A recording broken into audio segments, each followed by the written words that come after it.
Hello everyone, today we discuss about the MCQ and some fill-ups of chapter 2 linear equation in one variable of class 8th that are too much important. So our first question is the solution of which of the following equation is neither a fraction nor an integer. तो सबसे पहले fraction क्या होता है और integer क्या होता है. तो सबसे पहले आपको डिफरेंस पता होना चाहिए व्हाट इज फ्रैक्शन. तो फ्रैक्शन क्या होता है कि something written in p upon q form. But याद रखना कि ये जो फ्रैक्शन है वो हमेशा पॉजिटिव होगी, फ्रैक्शन कभी भी नेगेटिव नहीं होगी. अगर something written p upon q form in the negative form, this is not a fraction, this is a rational number. याद रखना ये रैशनल नंबर होगा. अगर आपका फ्रैक्शन जो है वो पॉजिटिव है तो उसको हम फ्रैक्शन बोलेंगे. अगर आपका फ्रैक्शन जो वो नेगेटिव है तो उसको हम बोलेंगे रैशनल नंबर. मतलब जो रैशनल नंबर है वो फ्रैक्शन भी होता है, बट फ्रैक्शन वाला रैशनल नंबर हो ये कोई जरूरी नहीं है. ठीक है, तो बस एक चीज याद रखना, फ्रैक्शन आपका पॉजिटिव होता है और रैशनल नंबर आपका नेगेटिव पॉजिटिव दोनों होता है. बट अगर आपके पास फ्रैक्शन और रैशनल नंबर आपके ऑप्शन में है और अगर आपका आंसर क्या है पॉजिटिव है तो आप रैशनल नंबर आएगा, फ्रैक्शन भी आ सकता है. बट अगर नेगेटिव है तो आपका आंसर ओनली रैशनल नंबर आएगा. तो फर्स्ट क्वेश्चन में क्या है, इनमें से किसका सॉल्यूशन फ्रैक्शन और यहाँ इंटीजर नहीं है. तो फर्स्ट को पहले सॉल्व करते हैं. 3x plus 2x is equal to 5x plus 2. अब यहाँ पे देखो 2 से 2 कैंसिल हो गया तो x की वैल्यू यहाँ से क्या आ गई 0. तो यहाँ पे 0 इज एन इंटीजर, तो बट यहाँ पे 0 क्या इंटीजर नहीं होना चाहिए. Second b option is 4x minus 18 equal to 2. 4x is equal to 18 plus 2. 4x is equals to 20, that means x is equals to 20 upon 4, that is equal to 5. तो 5 क्या है, इंटीजर है, तो ये भी ऑप्शन नहीं बनेगा. 4x plus 7 is equal to x plus 2, तो यहाँ पे बनेगा 4x minus x is equal to minus 7 plus 2. This is 3x is equals to minus 5, x is equals to minus 5 upon 3. तो यहाँ पे देखो ये फ्रैक्शन नहीं है और ना ही इंटीजर है, तो that means C is your option because this is the rational number. The solution of which of the equation is this. अब ax plus b equal to 0 में से हमने x की वैल्यू निकालनी है, वो उसका क्या होगा सॉल्यूशन होगा. तो ax plus b equal to 0 रखा हुआ है, तो b उधर जाके क्या हो जाएगा माइनस का b हो जाएगा. तो x की वैल्यू कितनी आ गई minus b upon a. So option C is your correct answer. So our next question is question number third. If 8x minus 3 is equal to 25 plus 17x then x is. अब यहाँ पे देखो fraction भी option है, rational number भी option है. मतलब अगर नेगेटिव आया तो वो रैशनल नंबर होगा, अगर पॉजिटिव आया तो वो फ्रैक्शन माना जाएगा. तो 8x minus 3 equal to 25 plus 17x. अब सेपरेट करते हैं, 17x इधर आगे माइनस हो जाएगा, 8x minus 17x is equals to 25, ये जो 3 है उधर जाके पॉजिटिव हो जाएगा. यहाँ पे बना minus 9x is equals to 28, x is equals to 28 upon minus 9. अब यहाँ पे देखो नेगेटिव आया, नेगेटिव आया तो क्या होगा रैशनल नंबर होगा. तो option C is your correct answer. This is not a fraction because fraction is a part of whole और पार्ट जो है हमेशा पॉजिटिव होता है. Next question number 4 is the shifting of a number from one side of the equation to the other side. This is very important question. So this is said to be transposition. मतलब जब हम left to right या right to left लेके जाते हैं किसी number को या किसी टर्म को तो उसको हम बोलते हैं ट्रांसपोजिशन. जो डिस्ट्रीब्यूटिविटी होती है वो हमने फर्स्ट चैप्टर, ये सारी क्या है प्रॉपर्टियां, कम्यूटेटिव, डिस्ट्रीब्यूटिव एंड एसोसिएटिव.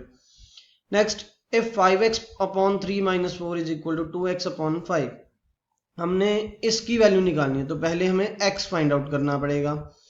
तो यहाँ पे लिखते हैं 5x अपॉन 3. अब ये जो 2x बाय 5 है यहाँ इधर जाके क्या हो जाएगा नेगेटिव का 2x अपॉन 5 और 4 उधर जाके पॉजिटिव का हो जाएगा.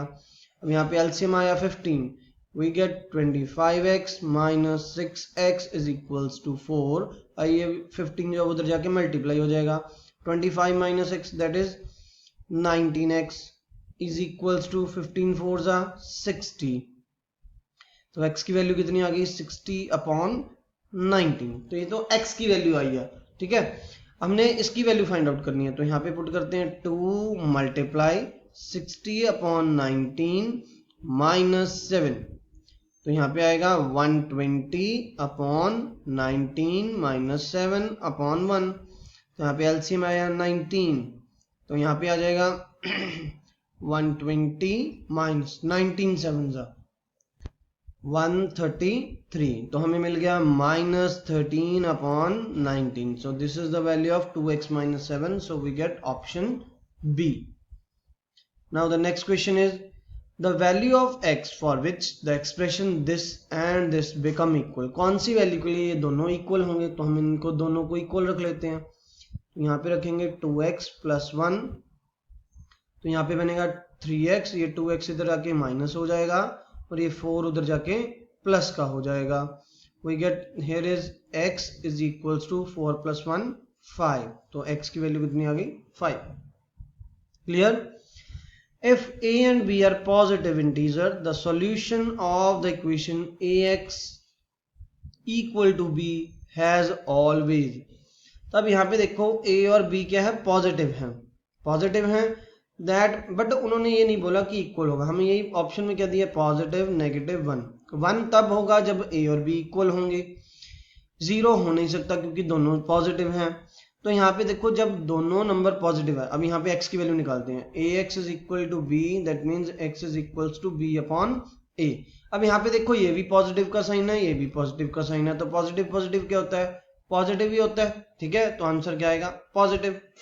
अगर यहाँ पे ये दिया होता कि a और b दोनों नेगेटिव हैं, a और b अगर दोनों नेगेटिव है तो this is also negative, this is also negative, तो नेगेटिव नेगेटिव कैंसिल होके फिर भी क्या बन जाएगा, पॉजिटिव बन जाएगा, ठीक है। इन दोनों में से अगर एक भी नेगेटिव है तो आंसर नेगेटिव आएगा, अदरवाइज यहाँ पे पॉजिटिव आएगा।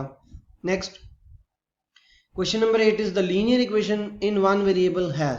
तो linear equation in one variable के क्या प्रॉपर्टी होती है, only one variable will with any power नहीं हो सकता, यहाँ पे पावर हाईएस्ट कितनी होती है, 1 होती है, तो ये तो गलत हो गया। Having one term with a one variable, एक ही टर्म हो और एक ही वेरिएबल हो, ये भी कोई जरूरी नहीं है। Only one variable with power 1, only constant term, ये तो गलत हो गया, तो ओनली एक ही वेरिएबल होगा और उसकी पावर कितनी होगी, 1 होगी। So option C is correct answer. Now the next is which of the following is linear equation. Linear equation की प्रॉपर्टी क्या होती है, एक तो पहली बात वहां पे क्या होनी चाहिए, जो पावर है वो 1 होनी चाहिए, मतलब वेरिएबल के ऊपर हाईएस्ट पावर क्या होनी चाहिए, 1 होनी चाहिए। अब यहाँ पे देखो 2 है, ये तो गलत हो गया, यहाँ पे भी 2 है, ये भी गलत हो गया, यहाँ पे वेरिएबल ही नहीं है, ये तो गलत हो गया, तो this is your correct answer, this is important question. So z के ऊपर क्या होता है, 1 होता है, अकेला z है, और क्या है, this is the linear equation. A linear equation in one variable has one solution, two solution, more than two solution और no solution। अब देखो हम जब कोई भी इक्वेशन को सॉल्व करते हैं, लेट x + 3 = 0, तो x की वैल्यू क्या आ गई, -3 आ गई।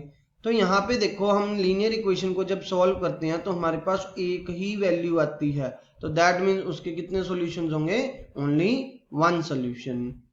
Next, this is also important question.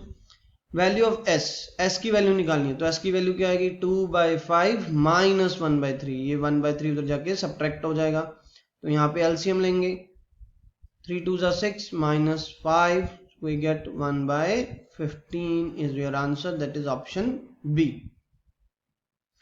Now next is question number 12, -4/3y is equals to -3/4। तो अब ये देखो ये जो सारी टर्म है वो उधर जाके क्या हो जाएगी, रेसिप्रोकल हो जाएगी, तो y की वैल्यू होगी -3/4 इंटू 3/-4, तो यहाँ पे नेगेटिव से नेगेटिव कैंसिल हो गया, this is equal to 3/4 square, तो that means option C is your correct answer, because यहाँ पे नेगेटिव नेगेटिव कैंसिल हो जाएगा, यहाँ पे नेगेटिव पड़ा दोनों में, ठीक है।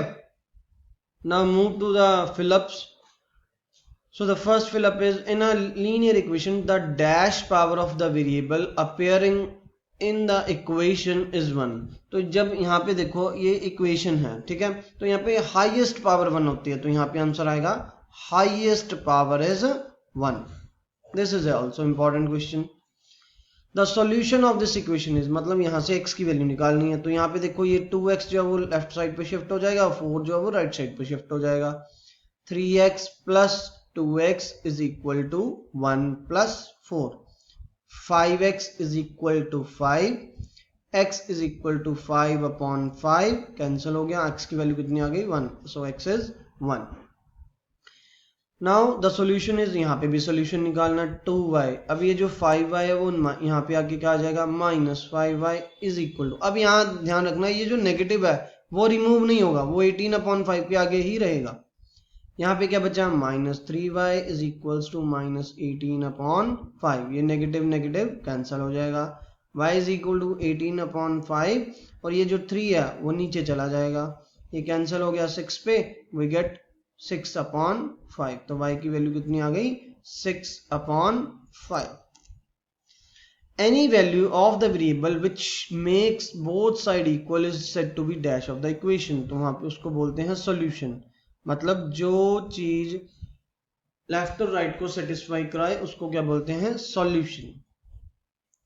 अब यहाँ पे ऐसी कौन सी वैल्यू फिल करें कि आंसर क्या है सॉल्यूशन -2 आए, ठीक है, तो यहाँ पे -2 पुट कर देते हैं, तो क्या बनेगा 9 into -2 minus blank equals to -21, तो यहाँ पे बन जाएगा -18 माइनस ब्लैंक इक्वल्स टू -21। अब देखो यहाँ पे क्या पुट करें कि -21 आ जाए, तो यहाँ पे अगर हम 3 पुट करूंगा तो आंसर क्या आएगा 21 बन जाएगा, तो यहाँ पे क्या आएगा 3।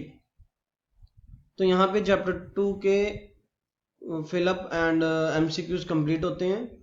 So in the next video we will be discuss about the MCQs of new chapter. Thank you for watching this video. Like